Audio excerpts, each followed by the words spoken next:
Hello guys, welcome back to my channel. আজকে আমরা পুরীর ব্লগের পার্ট 2 দেখে নেব। তোমরা দেখতে থাকো আমরা পুরীতে গিয়ে কেমন মজা করলাম। পুরীতে যাওয়া মানেই সমুদ্র, আর সমুদ্র থেকেই কিন্তু স্টার্ট করছি ভিডিওটা। আর তার সাথে কিন্তু সানরাইজও রয়েছে। তোমরাও আমাদের সাথে সানরাইজটা এনজয় করে নাও।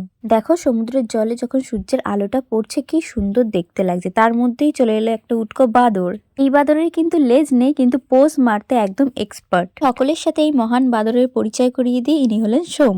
সকাল সকাল সানরাইজ দেখার চক্করে আমাকে দেখো বালিশের ওয়ার দিয়ে কানটুপি বানিয়ে ফেলে। আমরা যেই ঘরটায় ছিলাম তার সামনেই একটা ছাদ ছিল, আর ওপরেও একটা ছাদ ছিল, আর সেই ছাদ দিয়ে আমরা ভিউ গুলো এনজয় করছিলাম। তো এখন আমরা সকলে রেডি হয়ে গেছি গুপ্ত বৃন্দাবনে যাওয়ার জন্য। এরই মধ্যে এন্ট্রি নিলেন আবির মাস্টার। যেহেতু একদম সকাল সকাল উঠে আমরা রেডি হয়ে বেরিয়ে পড়েছি, এইবারে আমরা প্রথমে ভুরিভোজ করে নেব। কুমারী খাবার দেখে তো প্রাণ জুড়িয়ে এলো। তো আমরা অর্ডার করেছিলাম ফুলকো ফুলকো গরম গরম লুচি আর ঘুগনি। গিয়ে এই কাকুর দোকানে কে কে খেয়েছো অবশ্যই কমেন্ট করে জানাবে। তো আমি একদম রেডি হয়ে গেছি লুচি ঘুগনি খাবো বলে। লুচি ঘুগনি খাচ্ছি আর পুরীর মতো ব্যস্ত শহরের দৃশ্যটাকে এনজয় করছি। লুচির দোকানের পাশেই ছিল জুয়েলারির দোকান, সেখানে গিয়ে কিছু জুয়েলারিও দেখে নিলাম। কড়ি দিয়ে যে এত সুন্দর সুন্দর জুয়েলারি বা হ্যান্ডব্যান্ড হতে পারে সেটা আমি এখানে এসেই দেখলাম, যেটা আমার কাছে খুব ভালো লাগলো। এই ব্যান্ডগুলোর দাম নিচ্ছিল 10 টাকা করে, কিন্তু খুব সুন্দর দেখতে ছিল। আর পুরীতে এত রোদ, সানগ্লাস তো কিনতেই হবে, তাই আমরাও চলে গেলাম সানগ্লাস কিনতে। সোম ওর জামার ম্যাচিং করে একটা সানগ্লাস কিনলো, আমিও একটা সানগ্লাস কিনলাম। তারপরে আমরা টোটো ধরে নিলাম গুপ্ত বৃন্দাবনে যাওয়ার জন্য।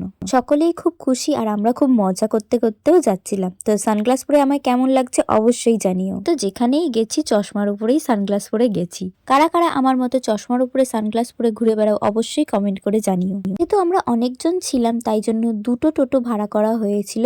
ওই পাশে সোনালিদি, জুয়েলদা, রমা পিসি আর সোম ছিল অন্য একটা গাড়িতে, আর আমরাও অন্য একটা গাড়ি করে যাচ্ছিলাম। এতে প্রাকৃতিক পরিবেশটা এত সুন্দর যে দেখলেই তোমার চোখ জুড়িয়ে আসবে, কারণ এখানে রয়েছে ভর্তি ভর্তি নানান ধরনের গাছ। গাছ ছাড়াও এখানে বড় বড় মাঠ, পুকুর সবকিছুই রয়েছে, যেটা শহরে বেশিরভাগ দেখা যায় না। এটাও জায়গা কিন্তু বাদ দেওয়া যাবে না, নর্মাল মাঠ দেখলেও কিন্তু সুন্দর দেখতে লাগছে সেটাকে। তো বন্ধুরা এখন আমরা পৌঁছে গেছি গুপ্ত বৃন্দাবনে। যেই টোটো করে এসেছি সেই টোটোতেই জুতো খুলে আমরা এখন মন্দিরের দিকে রওনা হচ্ছি। এমনিই রয়েছে মন্দিরের গেট। অনেকটা সকাল সকাল যাওয়ার কারণে মন্দিরটা অনেকটাই ফাঁকা ছিল।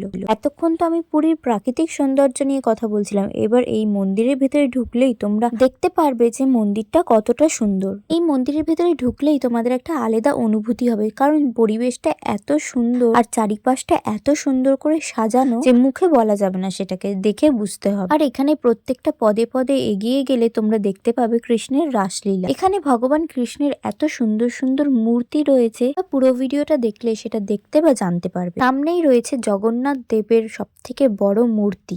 এত সুন্দর জগন্নাথ দেবের মূর্তি আমি কখনো দেখিনি। তোমরা পারলে ফোন থেকে দেখেই প্রণাম করে আশীর্বাদ নিয়ে নিও। তো আস্তে আস্তে দেখতে থাকো জায়গাটা কতটা সুন্দর। এখানে দেখো সীতা যে রামের কাছে হরিণ চাইছে সেই ছবিটাকে তুলে ধরা হয়েছে। মানে প্রত্যেকটা পদে পদেই কোনো না কোনো ভগবান শ্রীকৃষ্ণ বা রাম বা অন্যান্য ঠাকুরের হিস্ট্রি তুলে ধরা হয়েছে। যত এগিয়ে যাচ্ছি ততই ভালো লাগছে, ততই দেখতে ইচ্ছে করছে।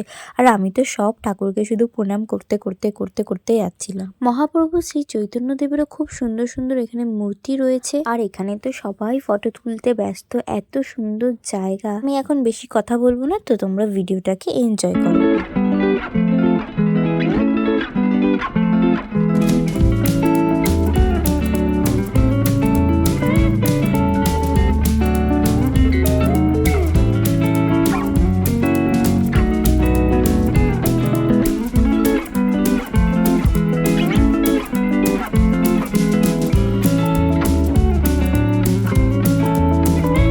সমস্ত কিছু দেখতে দেখতে আমরা এখন এমন একটা জায়গায় পৌঁছে গেছি যেখানে রয়েছে সব থেকে বড় হনুমানজি।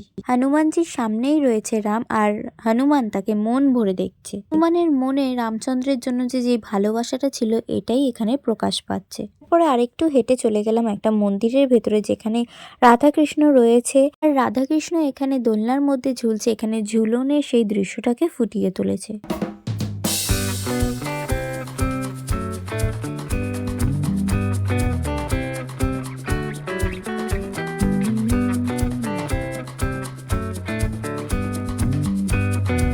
এখন আমরা আস্তে আস্তে এগিয়ে চলেছি শনি দেবতার মন্দিরের কাছে। এটা হলো শনি দেবতার মন্দির আর এখানে প্রদীপ জ্বালানোকেই শুভ বলে মনে করা হয়। সুন্দর দৃশ্য দেখতে দেখতে এমন একটা জায়গায় আমরা এখন পৌঁছে গেলাম যেখানে সান টেম্পলের সময় নির্দেশ করার যে চক্রটা রয়েছে সেই চক্রটাও এখানে রেপ্লিকেট করা হয়েছে। এখানে দাঁড়িয়ে তো ফটো তুলতেই হবে, তো আমরা অনেক কটা ফটোও তুলে নিয়েছিলাম। এই মন্দিরের ভিতরে অনেক কিছুই ছিল, তাই ঘুরতে ঘুরতে অনেকটাই দেরি হয়ে গেছিল। এই পুকুরটায় আমরা ছোট ছোট কচ্ছপও দেখেছিলাম, যেটা ওই নৌকোর চারিধারে ঘুরে ঘুরে বেড়াচ্ছিল।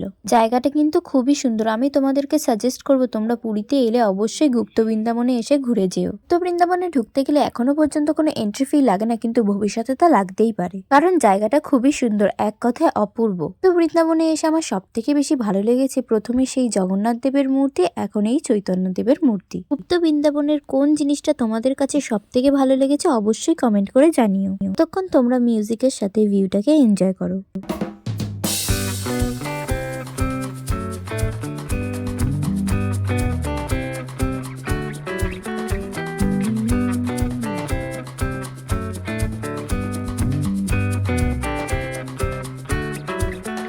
আশা করি আমার সাথে তোমাদেরও গুপ্ত বৃন্দাবনে ঘোরা হয়ে গেল আর ঠাকুর দর্শনও হয়ে গেল। আমরা সকাল সকাল এসেছিলাম বলে এতটা ভিড় পাইনি, তোমরা দেখতেই পাচ্ছ 10টার সময় কতটা ভিড় হয়ে গেছে। এবারে আমরা ডাবের জল খেয়ে হোটেলে যাওয়ার পথে রওনা দেবো। আর আবির তো সবসময় এখানে এসে বালি নিয়েই খেলে যাচ্ছে।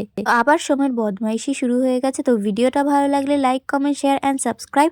আর ভিডিওটা কেমন লাগলো অবশ্যই কিন্তু তোমরা কমেন্ট করে জানিও। বাই। গুপ্ত বৃন্দাবন থেকে বেরিয়ে বাড়ি ফিরে আমরা কি করলাম সেটা তোমরা পরের পার্টে দেখতে পাবে।